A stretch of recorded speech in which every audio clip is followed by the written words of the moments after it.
Jodia, qui c'est dimanche 24 août, titre leçon que nous avons étudié, c'est la loi de l'alliance. La loi de l'alliance. Mes frères, mes sœurs, chers amis, moi saluez nous au nom du Seigneur Jésus-Christ. Non pas M. Wendy, moi content là avec nous pour nous continuer à étudier leçon nous pendant la semaine ça qui c'est leçon 9. Titre leçon que nous avons étudié pendant toute semaine c'est vivre la loi. Verset à mémoriser ou verset pour nous connaître, nous jouons un texte là dans Exode chapitre 20 verset 22 à 23. LSG ou encore 8 secondes. Qui ça dit nous? L'Éternel dit à Moïse, tu parleras ainsi aux enfants d'Israël. Vous avez vu ce que je vous ai parlé depuis les cieux. Vous ne ferez point des dieux d'argent et des dieux d'or pour me les associer. Vous ne vous en ferez point. Et nous capables de dire Amen. À nous chaque qui a suivi moi sur quelle que soit la plateforme, non? Moi invitez nous qu'on y a même abonné avec la chaîne là. Likez vidéo et partagez comme ça plus monde a besoin. Et ensuite, on courbe tête nous sensiblement pour nous capables de prier. Père céleste, moi dis merci pour grâce ou l'amour, pour privilège ça que vous accordez nous pour nous capables de continuer avec l'étude de parole. Je vous demande d'autant prix. Permettez à ce que nous sommes capables d'apprendre en pile bagaille, je dis encore. Bénis-nous chaque qui a suivi le leçon ça. Et comme ça, nous sommes capables de mieux préparer nous pour ton avènement. Au nom de Jésus, nous prions. Amen. Encore une autre fois, titre leçon que nous avons étudié jeudi, c'est la loi de l'alliance. La loi de l'alliance. Dans le leçon jeudi, l'auteur l'a présenté nous l'autre loi que bon Dieu était bail avec Moïse qui t'a accompagné les 10 commandements. Nous connaissons 10 commandements, c'est seule loi que bon Dieu t'a écrit avec main que était bail Moïse sur les 2 tables de pierre. Mais à part la loi ça, il y a plusieurs autres lois qui étaient concernées peuple que bon Dieu était bail Moïse pour peuple était capable de gagner une meilleure relation ensemble avec lui.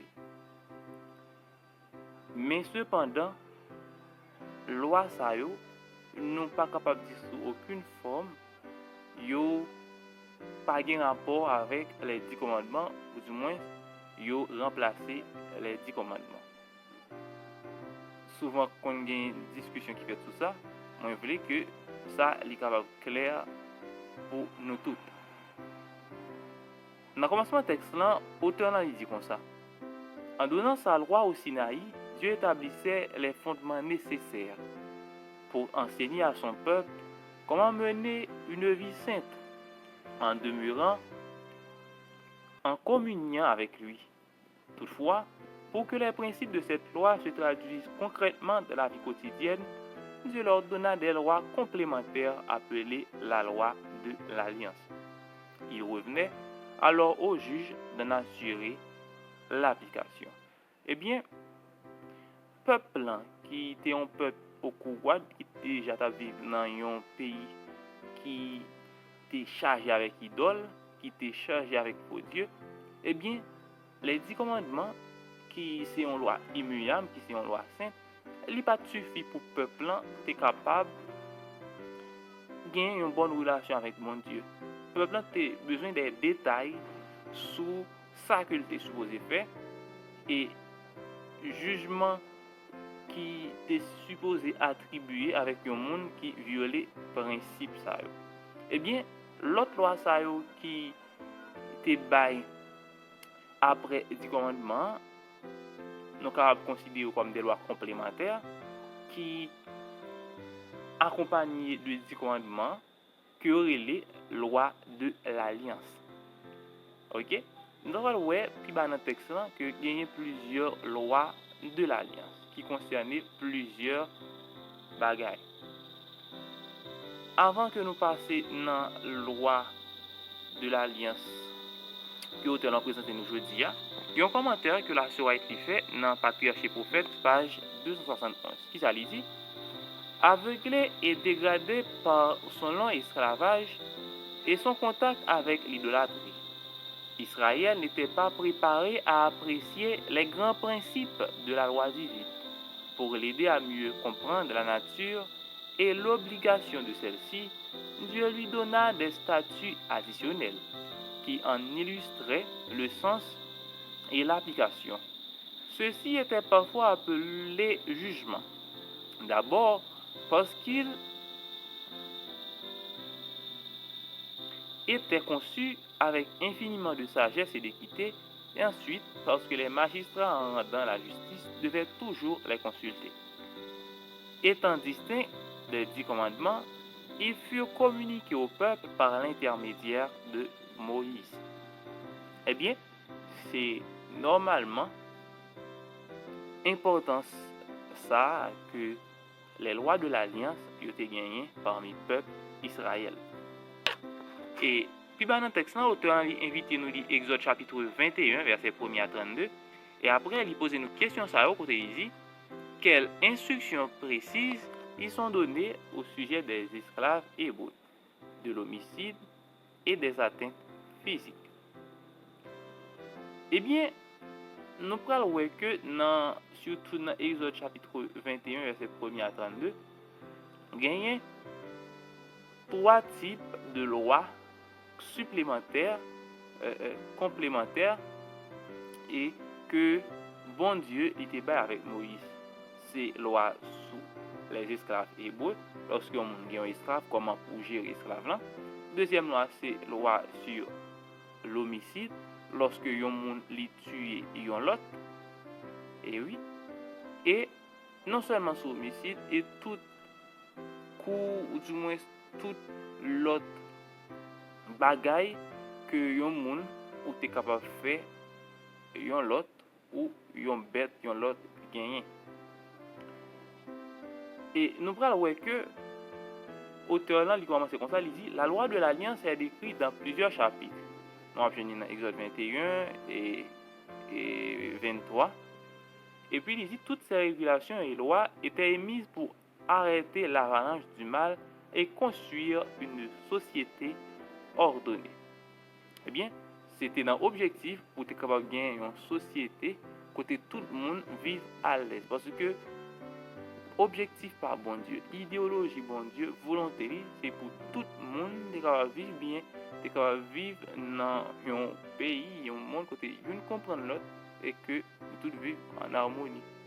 Mais depuis dans ce ciel là, nous rappelons comment Satan était voulu briser l'harmonie ça, et par la suite nous même l'homme living séduit nous pour que harmonie pas nous perdu. Et nous capables de gagner une grande différence entre loi sous esclaves hébreux et loi qui te mettait en place pour l'homme de contrôler l'homme pareil pendant la période médiévale là. Nous songeons, et bon, surtout avec et lorsque Christophe Colomb il était bon, on capable dire découvrir l'Amérique, et lorsque il a colonisé ce peuple ça, et il a fait un pile abus dans la façon que il a maltraité le peuple autochtone ça. Eh bien, et nous ne sommes pas capables de comparer un type d'esclavage comme ça avec esclavage hébreu. C'est des bagailles tout à fait différents. Et auteur va expliquer ça, il dit: dans les sociétés modernes et médiévales, les serviteurs et les esclaves étaient la propriété de leur propriétaire, qui poursuit en faire ce qu'il voulait. En revanche, les lois bibliques régulaient les choses différemment. La servitude était limitée à 6 ans. Alors, nous avons plusieurs règles. Et la 7e année, tous les esclaves devaient être libérés, moins qu'ils ne souhaitaient rester avec leur maître. Les maîtres devaient également leur accorder le repos, les sabbats et pouvoir à leurs besoins de base. Eh bien, tu as gagné plusieurs règlements que maître là, ou du moins ce monde qui a dirigé, il était gagné pour être capable de considérer lorsque il gagne esclave, contrairement avec Jean qu'il était dans la période médiévale. Eh bien, puis dans le texte, l'auteur a posé une question ça, il dit, bien que dans la plupart des parties du monde, la pratique maléfique de l'esclavage institutionnalisé a été largement abolie, quelles sont les manières dont certains des principes de celui-ci existent encore et que pouvons-nous faire dans notre propre sphère limitée pour lutter contre ces principes? Et nous sommes capables de dire Amen. Pour nous finir, nous courber tête, nous fermer les yeux, nous, pour nous prier. Merci Seigneur parce que tu permets de étudier le leçon ça encore jeudi. Merci pour toute bagaille ça que tu as enseigné nous. Aidez-nous pour nous capables appliquer. Dans le nom de Jésus, nous prions. Amen. À bientôt pour le son lundi. Que bon Dieu continue à bénir.